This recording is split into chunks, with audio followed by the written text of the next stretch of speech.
If you've been watching my videos for a while now, or if you've been watching my videos regularly, I'd be curious to know whether you think of me as your friend, or how you think of me.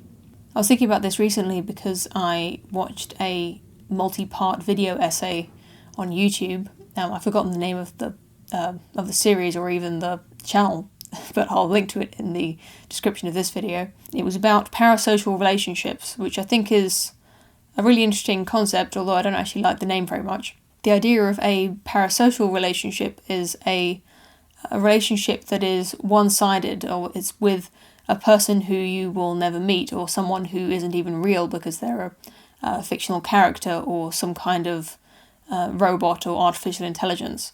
It's not a true two-way relationship where you're giving your own inputs and contributing to the interaction in some way. You're only on the receiving end of whatever this other person or thing is saying and doing.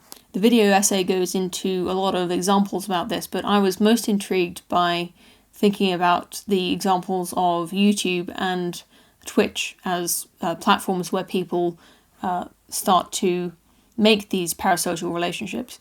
I should say that they're not always harmful or dysfunctional. A lot of parasocial relationships I think are very normal.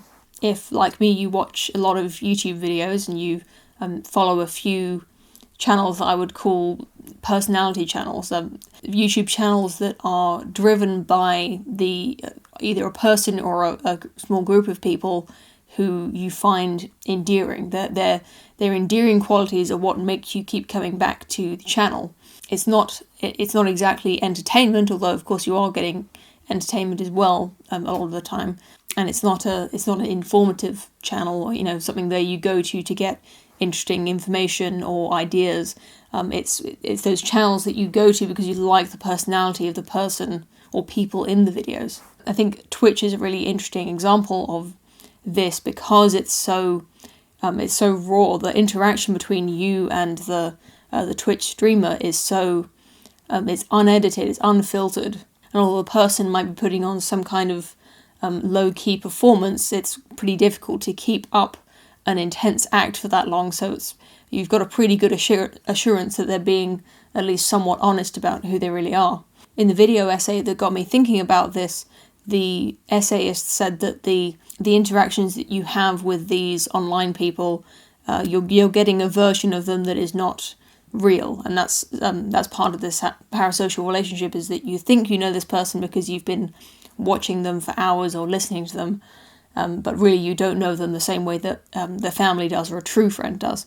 That's actually something that I disagree with. I think that that's definitely possible if they're more of an entertainer, but I think these Twitch streamers and these people who post every single day, I think a lot of them really are being quite genuine, and although of course they're putting on a show, you do get an idea of who they are. I think if, for instance, if you met me in person, I have met a few people who got to know me through YouTube.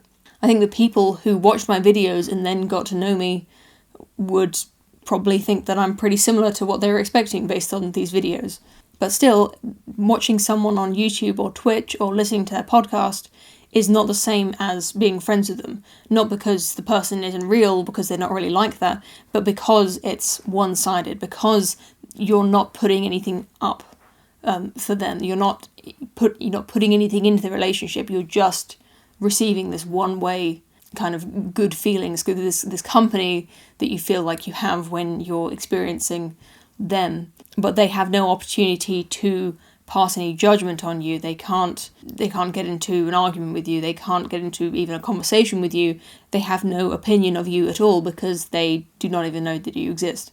Rather than calling it a parasocial relationship, I'd rather call it a simulated relationship or a simulated friendship. I think that's more descriptive of what is actually going on. Of course, the other side of this is the simulated romantic relationship, which is a pretty huge genre that is not really talked about. A lot of streamers on Twitch, or rather there's a sub-community of Twitch streamers who are very attractive young women. And although on the surface you might attribute their popularity to a kind of softcore pornography that these people watching the videos are getting, you might assume that they're getting something sexual out of it, and maybe they are, and more certainly some of them are. But I think there's also this component of it's a simulated girlfriend experience, not just the sexual experience, but also the intimacy of having a beautiful young woman talking to you as if she's your friend, as if she's your girlfriend. I watched a compilation recently of female Twitch streamers being adorable. It was just cute moments from Twitch, basically.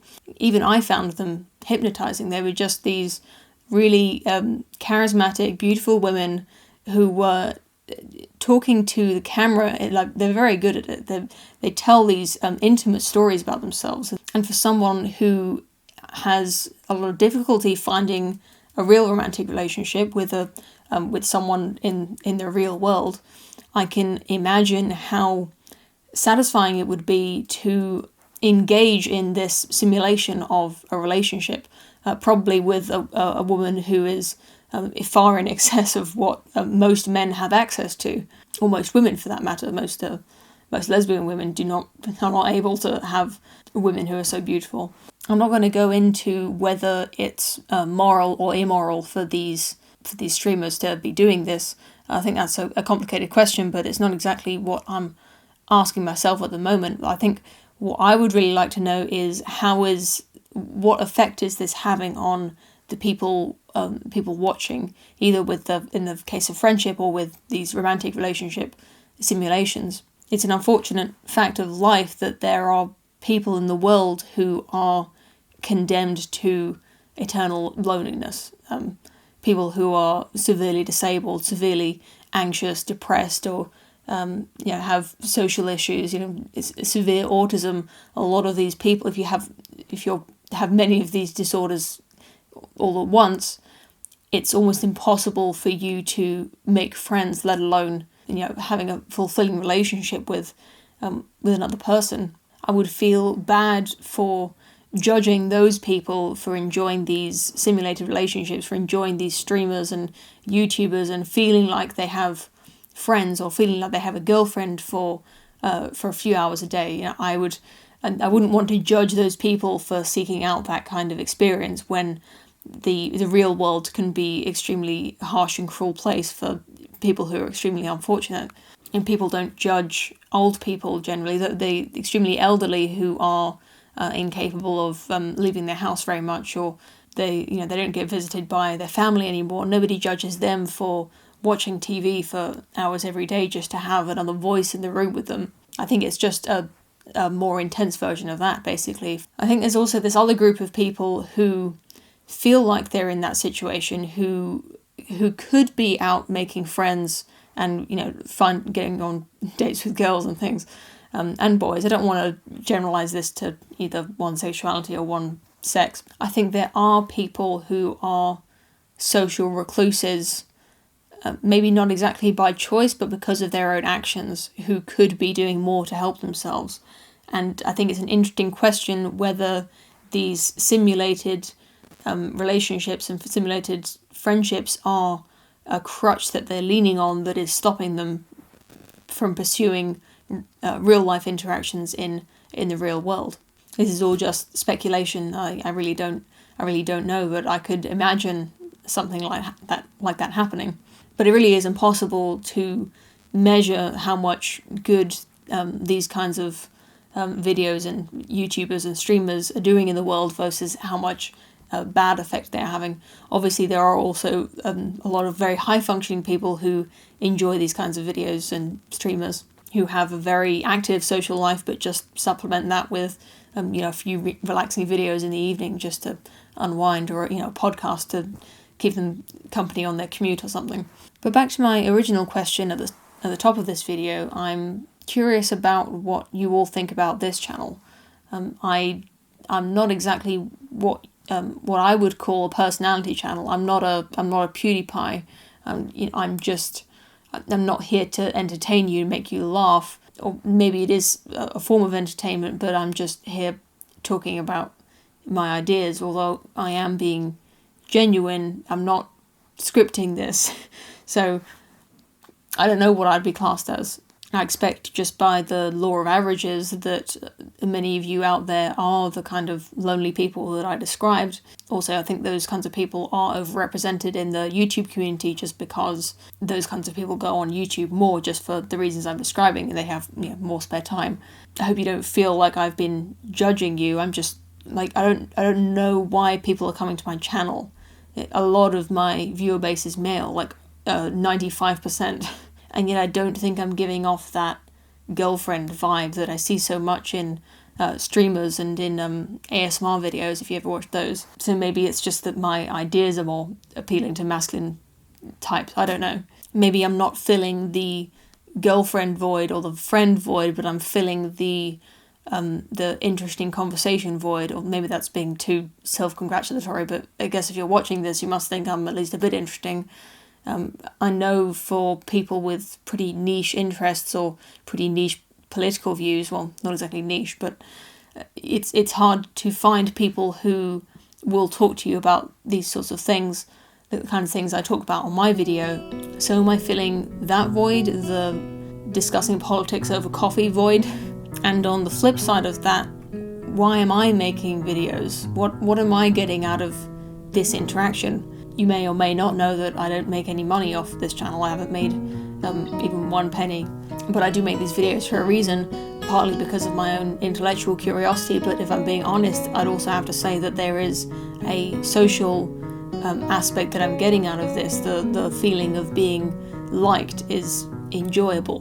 When I upload a video, I always read all the comments that I get, whether they're good or bad, but it makes me feel good when I get a good comment. When somebody tells me that my video helped them think about something, or that they just enjoyed listening to it, or they tell me, I'm always glad when you upload, or they tell me that they listen to it on the commute or something. I like being part of someone's life, the lives of hundreds of people that I've never met, and I never will meet probably.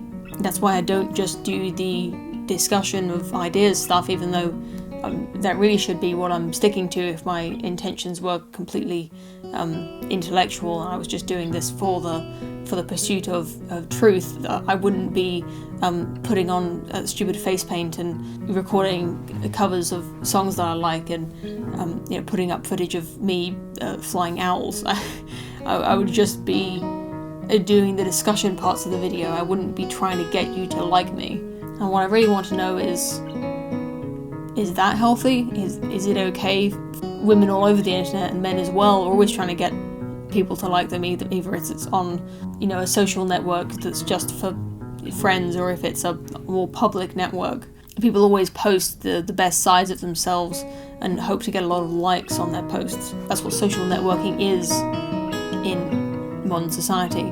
I'm not saying that means it's good, but maybe it's an important question that we should be asking, not just for people like me who are YouTubers, just for everybody who uses social networks. Is it healthy to have emotional investment in how strangers think of you? Anyway, I know I asked a lot of questions in that one, but thank you for watching.